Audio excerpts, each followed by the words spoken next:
Good afternoon, ladies and gentlemen. Welcome back to another episode here on African Confessions. The following story that you're going to be listening to, it was sent to me by one of our admins, and the message reads like this. Hello, my brother, how are you? Can you please post my own story as hidden identity?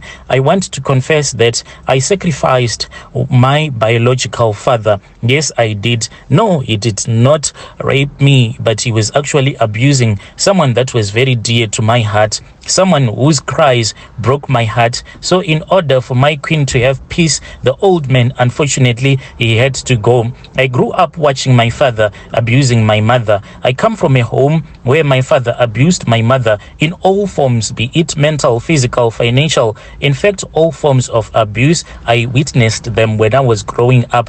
In fact, he took advantage of my mother's background. My mother, she was just an orphan, and he knew that there was no one from her side who would come to defend her. I had vowed that one day when I was all grown up, I would fight in her corner. Just one day I was going to defend her. I remember very well that one day my father had brought up another woman home to their matrimonial bed. My mother had been forced to watch the other woman and my father doing the things. It was one thing cheating on my mother, but bringing another woman into the house, it was just too much. And forcing her to watch the whole act was just cheating, but with evil intentions. My mother was broken down. I could tell that my mother was now nothing but a broken woman. So after this whole thing had happened, my father, he then got up from the bed and he started to call out my name. When my father was calling out my name, I then went to him, and then I tried to tell him that the things that he was doing, they were quite evil. But my father, then he started to hit me. He hit me so much, even though I had tried to put on a brave force, but this man, he was much more stronger than I was. He beat me so hard that I fainted. When I woke up, my father was just laughing at me as my mom was pouring some cold water on me so that I can wake up. I was the only child left still living at home, so I saw her pain, how she tried covering it up just for my sake. I had two older siblings, my brother who had relocated to another country and my sister who was married and living with her husband. When my older siblings were around my father would put up this grand show of being the attentive and loving husband to my mother. He must have thought that I was too naive or too young to see that this was what was going on, but I was hearing and seeing everything going on. One day is one day. I told myself that I was going to deal with him my own way, but I didn't know what kind of dealing that I was going to give him. My brother would send some money for upkeep, but father would take the money and either drink it all or gamble it all away, money that was meant for paying my fees. So the school had sent me back home saying I should only come back when my fees had been paid in full. I went home dragging my feet because I knew there was no money home. I saw my mother's troubled face when I broke the news to her. We looked for some piece jobs and worked in people's fields just to raise the required amount of the fees. I found it very unfair that my fees had been gambled away and now we had to toil in people's fields to raise the money. It made my resolve much more stronger. One day I was going to deal with him my own way. The verbal abuse was worse. How my mother was nothing without him. How she had been nothing all her life, that she had to worship the ground he walked on because he had taken her out of poverty, that she would never amount to nothing her whole life, that had she not given him children, she would be out in the streets. No one deserves to be ill-treated or to be told those hurtful words. They were really hurtful, to be told hurtful words by a person you had vowed to love through sickness and through happiness. Now that father was no more, I sometimes ponder why she never left the abusive marriage. She explained that it's not like she did not have anywhere to go. She braved the abuse for the sake of her children to understand where she is coming from. But I think her staying did more harm than good. My view on marriage is neither here or there. So the abuse continued. Even financially, my father had barred my mother from working. He was the one who was responsible for the finances, and even when he received his salary, the salary never made it home. Even at my young age, I knew when father had money, he did not sleep home for an entire week, and he would only come back home when the money was finished. I got new clothes when I would only visit my sister during the schooling holidays. When father came back moneyless, he would hurl all sorts of insults to my mother. So I knew that I had to act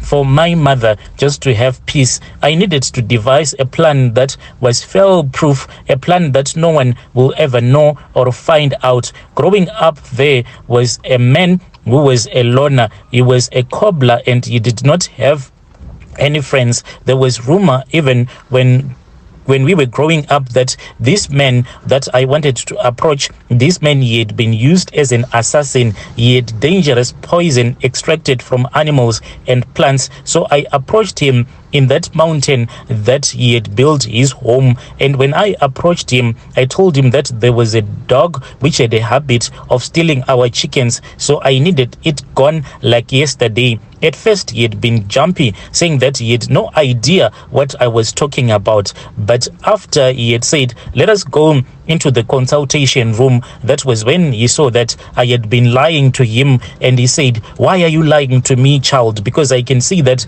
in your heart desires to kill your own father. What is going on? You mean that you want to poison your own father? What are your ancestors going to say, child, when you would have sacrificed the man? What are your ancestors going to say when you would have killed the man that brought you into this world? Why don't you just sacrifice him? He then said, why don't you just sacrifice him? When he said, why don't you just sacrifice him, I did not understand, because all that I wanted was for my father to die. But he then started to explain it to me that there was a difference between like murdering people. Like what I wanted to do, I wanted him to give me some of his poison that we had heard about when we were still growing up. And after he had given me the poison, I had already planned it out. My father used to drink a lot of beer, and whenever he was drunk, he would send me to go and buy this traditional beer from this other woman in the village, the only one whom he said that she was the one who knew how to brew really nice traditional beer. So I would go there and buy the traditional beer for him. Then along the way, I will just spike the traditional beer with some poison, the poison that I would have been given by that man that I had visited. But he told me that this thing that I was going to do, it was going to get me arrested. This man then said, since he was really old and he did not have any child, he wanted me to become his son. I said, how so? He said that I want to become your spiritual father. That is how I ended up having two fathers. And this spiritual father of mine, he then started to teach me the rituals of our people. He told me about a lot of gods and goddesses, the ones that stayed in that same mountain which he was staying in. On most occasions, I would actually run away from home late at night when my parents would think that I was fast asleep. Then I would go into that mountain to be with that man, and I was being taught how to communicate with the gods and the goddesses of the mountains. And after the man had seen that, he had taught me everything that was there to know. That man then said that it was now time for me to sacrifice my father, and he said that it was not up to him, but it was up to the gods and the goddesses of the mountains, and they were the ones that were going to decide if my father was worthy a sacrifice. He told me that I was supposed to bring like a shirt that belonged to my father. So I went into the bedroom and I stole a shirt that belonged to my father. Then when I went to that mountain, that old man, he said that we were supposed to go into this other cave. That is where we left my father's shirt. When we left it there, he said, tomorrow we are going to come back. If this shirt will be full of blood, then this means that the sacrifice has been accepted. Then saw that the shirt was full of blood, as if it had been dipped in a bucket that was full of blood. That old man celebrated, and he told me that it was done. That is how I ended up sacrificing my own father. When I was still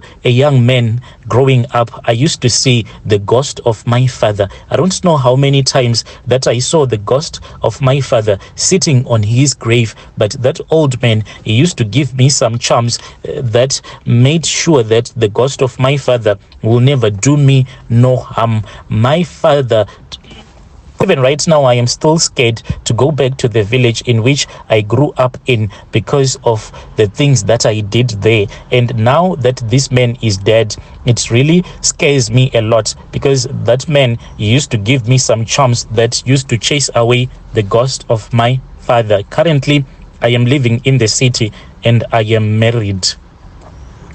Dear listeners, right there was a message that was sent to me by one of our admins. Strange things do happen in this world.